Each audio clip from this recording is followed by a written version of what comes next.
En la cultura, queridos amigos, hay un elemento que debe ser tocado con mucho cuidado y con positivo interés. Es el elemento de los convencionalismos sociales o del trato que la gente se da entre sí. ¿Influye eso en la vida de los pueblos?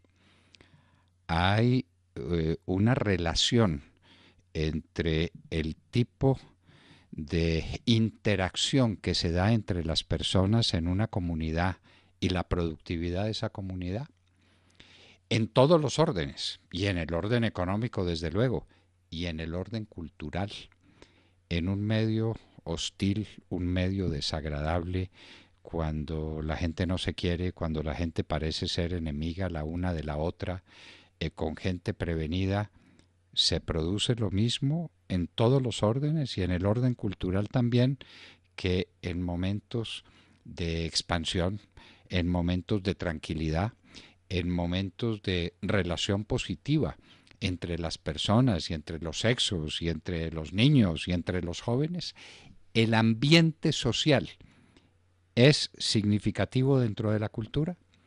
Pues ¿cómo les parece que la historia dice que sí? Y que en los momentos de máxima tensión, los momentos donde eso que se llaman los usos o convencionalismos sociales pierden virtud y empiezan a ser degradados o a ser deprimidos, no hay una producción cultural importante. Las grandes producciones culturales se dan en ambientes positivos y es ahí donde florece la poesía y donde florece la buena literatura y donde florecen las artes plásticas y donde florecen todas las expresiones de la cultura humana. Porque alguien diría, hombre, eso de San Valentín es mucha trivialidad, eso de regalarle una flor a la novia o una flor a la esposa o darle una flor a la hija o a la nieta, ¿eso tiene algún significado? Claro que lo tiene, profundo. Los usos y las costumbres. Ayer hablábamos de Mariano José de Larra eh, que se suicidó teniendo 28 años y que era el más grande escritor que España tenía, la España romántica, la época de Zorrilla.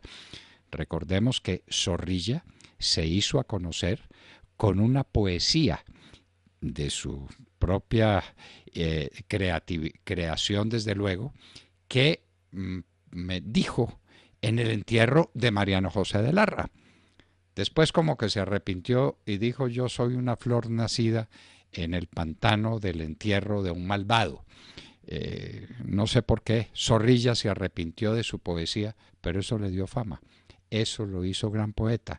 Pero estábamos en que Larra hablaba de los usos y de las costumbres y se refería a una señal de hostilidad que había dentro del pueblo español a comienzos del siglo XIX.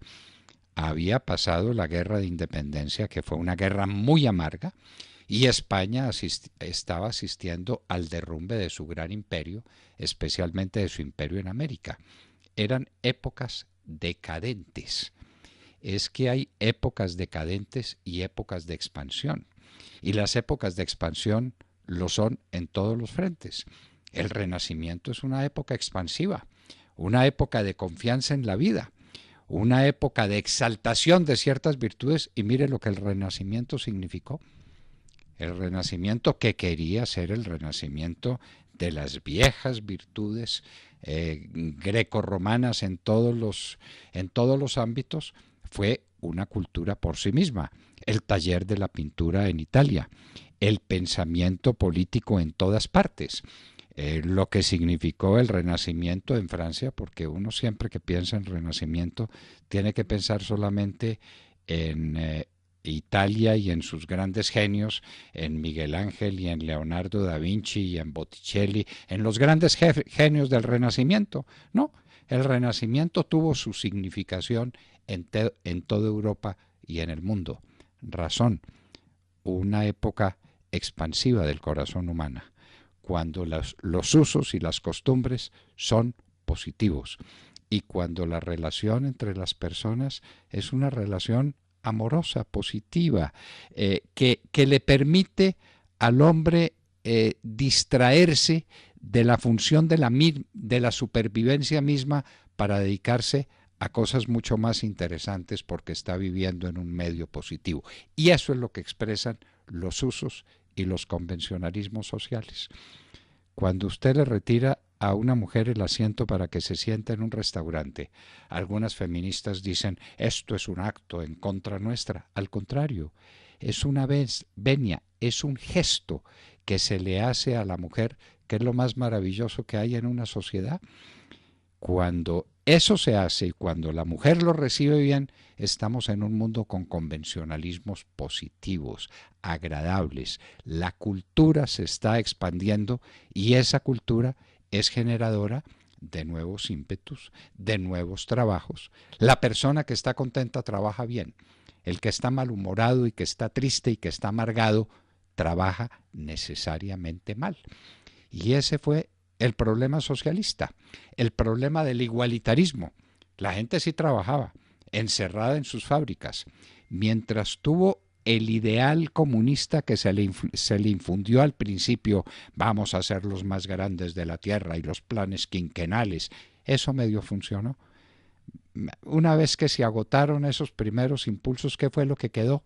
Nada, la rutina, la opresión, el desencanto, y con el desencanto, la ruina de las grandes producciones de la cultura que venían de la Rusia presoviética. Los grandes literatos, los grandes músicos, los grandes intelectuales de esa época, que era una época menos hostil y una época por lo menos en muchos sectores de Rusia eminentemente productivos. Y lo mismo ha pasado en la historia de todos los países. Pensémoslo así y miremos la influencia enorme que tienen los convencionalismos sociales en el mundo general de la cultura.